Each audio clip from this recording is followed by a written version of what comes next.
हमारे नए वीडियोस को देखने के लिए YouTube के ऐप पर बेल आइकॉन पर क्लिक कीजिए। नमस्कार, स्वागत आहे तुमचं अर्चनाज रसोईमध्ये। मदर्स डे म्हटल्यावरती मुलाला थोडंसं फसवायला पाहिजेच नाही का? कारण मुलांना नाराज केलं तर काय होतं, मम्मी पण नाराज होतात आणि मुलांना भाज्या खायच्या नसतात। म्हणून मी आज तुम्हाला दाखवते आहे व्हेज थालीपीठ। त्यासाठी बघत राहायचंय अर्चनाज रसोई। आपण इथे घेतोय एक मोठी वाटी भरून थालीपीठाचं पीठ, त्यानंतर बारीक चिरलेला म्हणजे अशी बारीक चिरलेला कोबी आहे, तर एक छोटी वाटी घेतले, एक छोटी वाटी गाजर किसलेला आहे म्हणजे साधारण अर्धा गाजर असेल तरी चालेल, एक मीडियम साईजचा कांदा लांबा चिरून, पातीच्या कांद्याची फक्त पात घेतलेली आहे, 1 टीस्पून आलं लसूण पेस्ट आहे,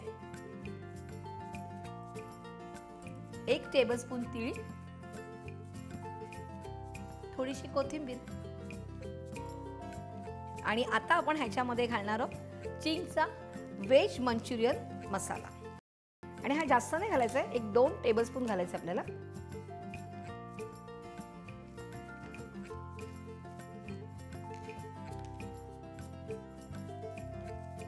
आधी सगळं मिक्स करून घ्यायचंय आणि मग पाणी घालायचंय, कारण काय आपण भाज्या चिरलेल्या आहेत, गाजर किसलेलं आहे, तर त्याचं पाणी जे आहे ना त्याच्यामध्येच आपण अगोदर मिक्स करायचा प्रयत्न करायचा आहे। नाही तर पाणी अगोदर घातलं की कसं होतं की ते पीठ नरम होतं।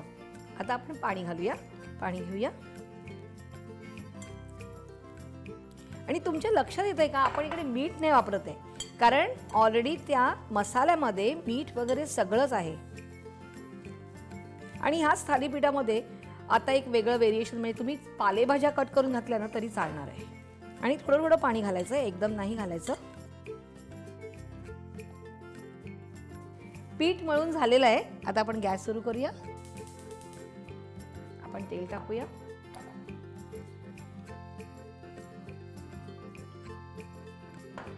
आणि आता आपण छोटे छोटे थालीपीठ लावून घ्यायचे, त्याला अगदी मोठे पण नाही करायचे आणि एकदम पातळ पण असं लावायचं नाही, थोडं जाडच लागलं पाहिजे।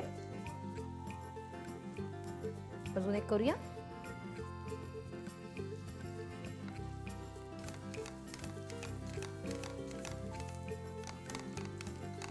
एका साईडने छान असे खरपूस आपल्याला भाजून घ्यायचे आणि मग आपल्याला ते पलटी करून दुसऱ्या साईडने खरपूस भाजायचे। त्यामुळे आपण काय करायचं, थोड्या वेळ वाट बघायची। बघूया झालंय का, छान झालेलं आहे। आणि पुन्हा थोडंसं तेल घालायचंय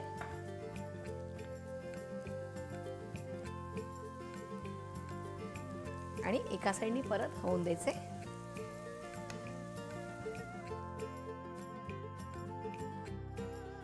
गरमागरम थालीपीठ म्हणजे सगळ्या भाज्या घालून केलेली थालीपीठ तयार आहेत। मुलांना खायला द्यायची मस्तपैकी आणि दह्याबरोबर किंवा शेजवान चटणीबरोबर एकदम छान लागतात।